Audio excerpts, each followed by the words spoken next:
রাঙ্গামাটিতে নির্বাচনের আমেজ নিয়ে সাধারণ মানুষের কথা জানাতে আমাদের সাথে যুক্ত হচ্ছেন সহকর্মী জিয়াউল হক। জিয়া। জুবায়ের, ত্রয়োদশ যে জাতীয় নির্বাচন সামনে অনুষ্ঠিত হবে, সেই নির্বাচনকে ঘিরে ইতিমধ্যে প্রার্থীরা তাদের প্রচারণা শুরু করেছে।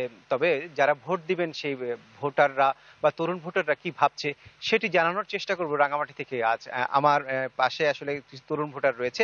প্রথমে একদমই যারা নবীন, এবার প্রথমবার আসলে নির্বাচনে ভোট দিবেন, ভোটার হয়েছেন, এমন একজনের সাথে একটু কথা বলতে চাইবো। যদি একটু কথা বলতেন আসলে কি প্রত্যাশা করছেন আসলে এবারের ভোট নিয়ে? আসলে এবারের ভোট নিয়ে আসলে আমাদের প্রত্যাশা একটাই যে যেই নতুন সরকার যেই আসুক, ক্ষমতায় যারাই আসুক, তাদের কাছ থেকে প্রত্যাশা একটাই থাকবে, তারা আমাদের ইনফ্রাস্ট্রাকচার গুলো হচ্ছে একটু মডার্ন করবে, একটু উন্নত করবে। লাইক আমাদের রোডস খুবই বাজে।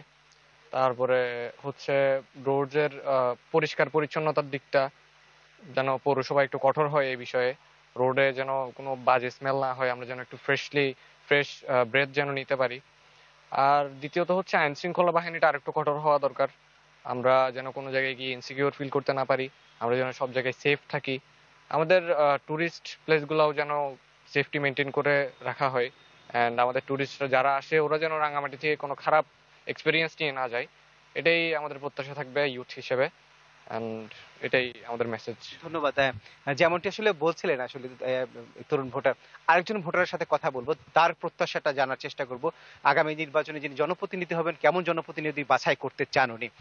আসলে কেমন প্রতিনিধি বাছাইয়ের চিন্তা ভাবনা করছেন আপনারা?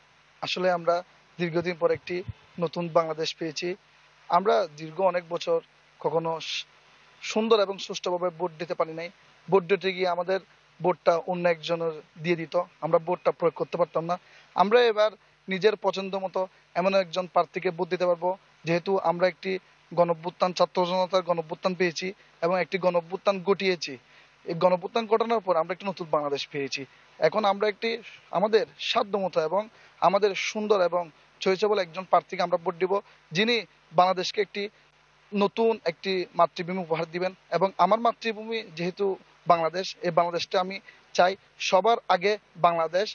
এই যিনি ক্ষমতায় আসবে ওনার এটাই উক্তি থাকতে হবে, সবার আগে বাংলাদেশ, বাংলাদেশের কথা চিন্তা ভাবনা করতে হবে।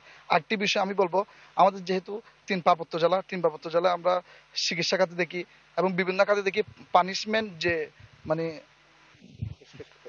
ধন্যবাদ। আসলে যেটি বলছিলেন আসলে যে পার্বত্য এলাকার আসলে বিভিন্ন উন্নয়নের যে গল্পগুলো বা প্রতিশ্রুতিগুলো বাস্তবায়ন করতে হবে, এমন প্রার্থীকেই আসলে তরুণ ভোটাররা বেছে নিতে চান আগামী নির্বাচনে।